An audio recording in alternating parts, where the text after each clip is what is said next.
Are you tired of being a deeply mediocre person who never does anything interesting? What? Leave your boring life behind with the power of artificial intelligence.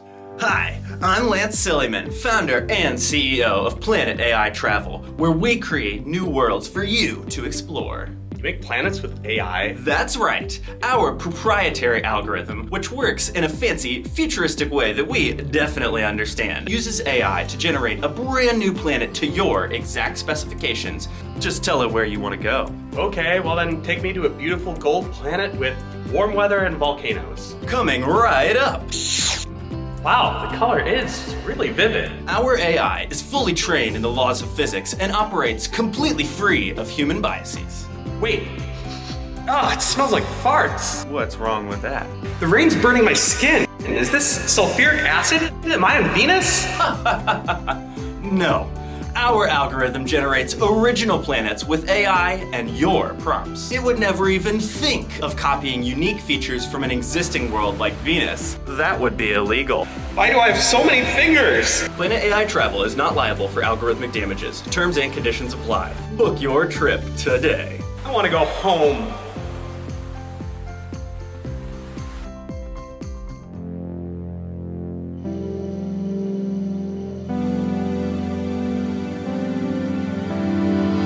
One fine day in Chicago, the city is abuzz with friendly people on adventures. Here at the planetarium, everyone is looking at the sky together.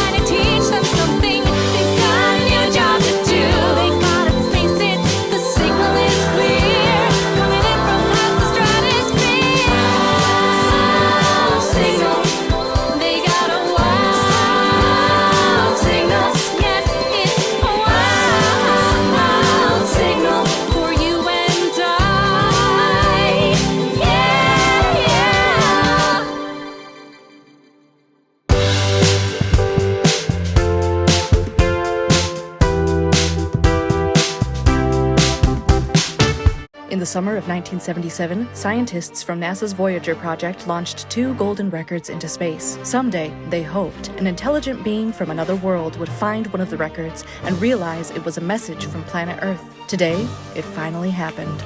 What's up YouTube, it's me Steph and here's Crunchwrap. The moment you've all been waiting for is here. I'm gonna give my honest review of all the latest Taco Bell products dropped in the last month. So first of all... Steph, are you there? What? Who's there? Wait, stop talking for a minute while I connect. Okay. Do not be afraid. I'm merely returning your messages. You contacted me first. When? That I cannot answer. All I know is that while traversing the galaxy at super speed, I found a craft floating in space, holding items meant to tell the story of a planet and its inhabitants. I used the intelligent life tracking device aboard my own spacecraft to locate the nearest living beings, and I was sent here. I'm currently in orbit around one of the distant planets in your system, sending this broadcast via bubble speak. But why me? Oh, I found your YouTube channel. Are you serious? I only have 52 subscribers. Yeah, but my algorithm speaks for itself. I love burritos and dogs and have learned a lot about Love is Blind. You have burritos and dogs on your planet? Oh yes, burritos and dogs are a universal constant, but that's not why I'm here. How do I use this? Is that a record? I assume it's a tool that contains messages for intelligent life forms. Are you serious? You don't know how? Let me Google it real quick.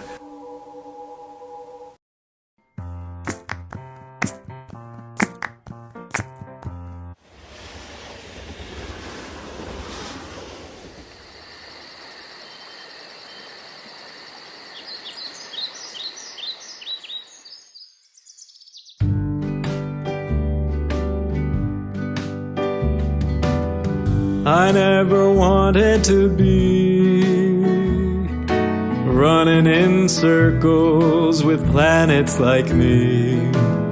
So it was my lucky day when a massive object's gravity pulled me away. you could say I was ejected from a stable situation.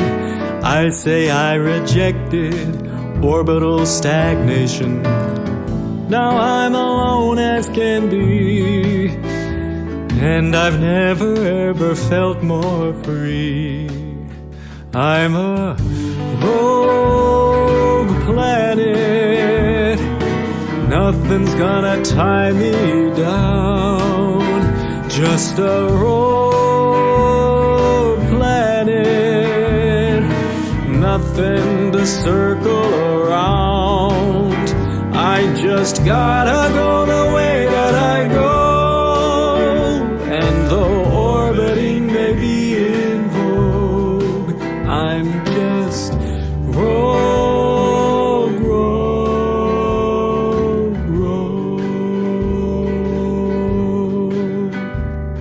You call yourself a wanderer, that's not what you are. How far can you wander when you're hitched to a star?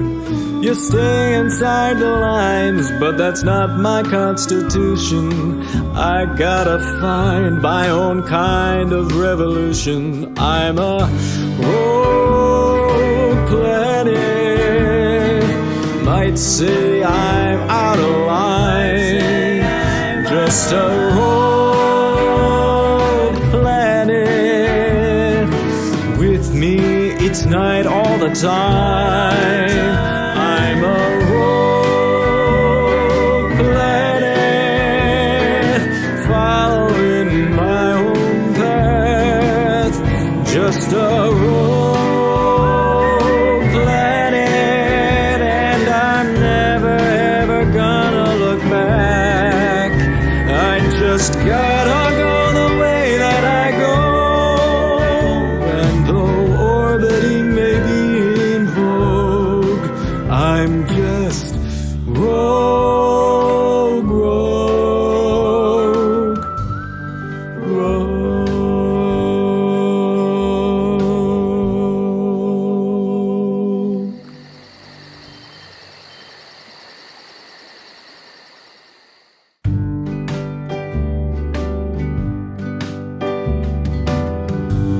Exoplanets. They may not be in our solar system, but we know they're there thanks to high-powered telescopes managed by high-powered people. I'm talking to one such person today. Dr. Emily Gilbert is a postdoc researcher at the Jet Propulsion Laboratory, where she focuses on exoplanet detection and characterization. One of the things she studies is planet habitability, asking questions like, would anyone even want to live in this pigsty? Or, would a visit here be worth it if I lose my precious human flesh? She knows things about these distant worlds, and I'm going to get to the bottom of it. I'm Stacey Quasar, and this is News at the Speed of Light. Dr. Gilbert, it is an honor and a privilege to be speaking to you today. Your work with the Transiting Exoplanet Survey Satellite, also known as TESS, has been enlightening to say the least. The work you do takes time and patience and dedication, and in fact, it is my understanding that detecting a single exoplanet could take a really long time, waiting with bated breath for a tiny little speck to pass in front of a star. My first question is, what do you do on all those nights when there isn't an exoplanet and it is just a boring old star with nothing to show for itself except for its own flaming hot ball?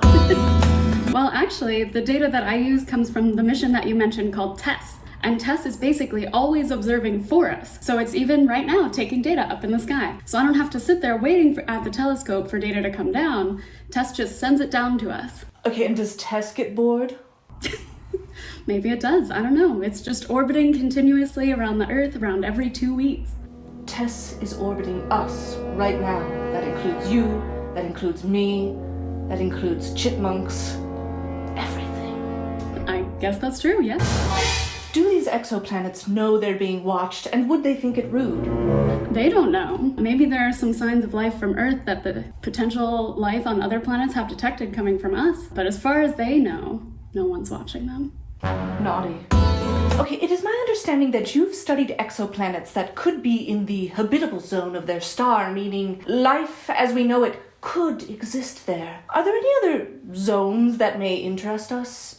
Such as, say, walks along a sandy beach zone, or maybe even, ooh, everything smells nice here zone. The habitable zone is definitely the most exciting zone to us astronomers. Sometimes you'll hear it called the Goldilocks zone because we know at this range it's not too hot and not too cold. You could maybe have liquid water on the surface of the planet. And so we know that we have liquid water here on Earth, and that's what supports life. So that's where we want to look for signs of life outside of the solar system. Unbelievable. Goldilocks and those three pesky little bears have taught us something about our own Earth. So we know the odds of there being life on other distant planets are kind of high, maybe, which is exciting and creepy at the same time. But what are the odds that these distant beings have made important discoveries like slippers or bubble tea? Ooh, boba is definitely a priority for life out there in the universe. Agreed. Statistically, there's probably life out there somewhere in the universe. There are trillions and trillions of stars. We think that almost every star has planets orbiting it, so there's probably life somewhere out there. Maybe it's looking back at us. I would hope it would send us a line and say, just so you know, I see you lying on the couch, watching hours and hours of Love is Blind. They wish they had our reality TV. I agree with you. I agree with you. Dr. Gilbert, this has been exciting, enlightening. I feel a little like a criminal. We're just watching. Nobody even knows that we're watching with our naughty little eyes, and yet there's a thrill to that.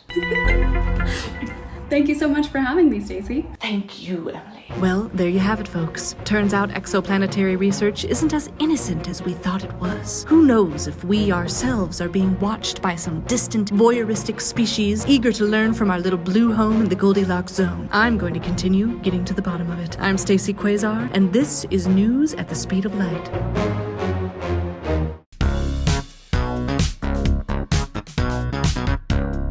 Hey y'all, I'm a goose and I have a really high-powered spaceship, so I'm gonna go visit some distant planets and go for a walk. First up is HD 189773b. It's 2,300 degrees Fahrenheit and it has silicates in its atmosphere which turn to glass when they're hot. Let's go! I'm walking on glass. It's making me appreciate Earth's soft grass. This glass shard hurricane ain't no fun, so I think I'll head back to my ship and run.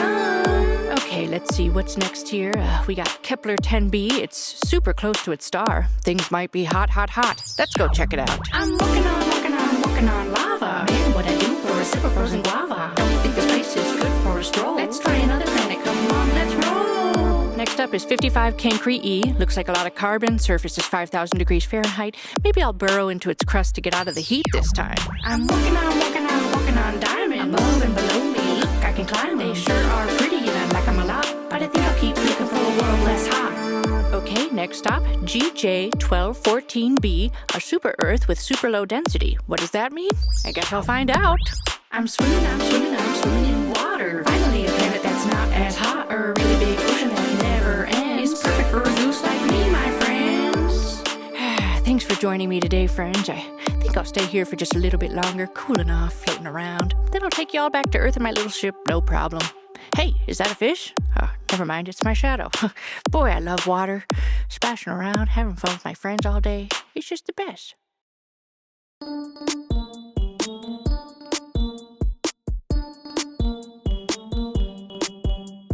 Welcome, traveler, look around. This brand new planet that you found.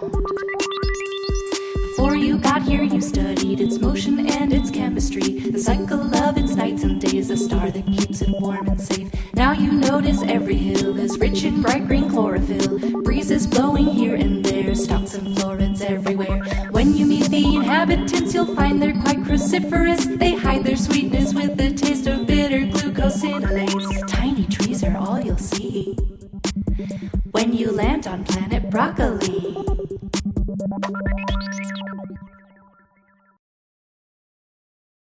Okay, like, I've seen records played in movies and stuff, like on record players, but I don't really get it. I know you put a needle on it, but where do you... Why send a useless circle into space? Okay, well, I'm looking, and it seems like that record was sent up there back in the 1970s. So like, what, only 50 years ago? How old are you? I'm 27.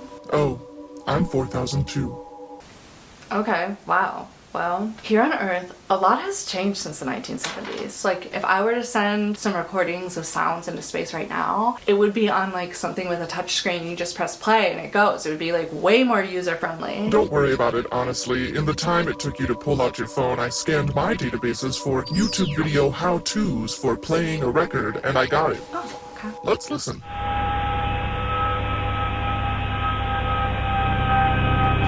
I don't. Sounds like some bubbly water. It's kind of cool. Dog. Yeah.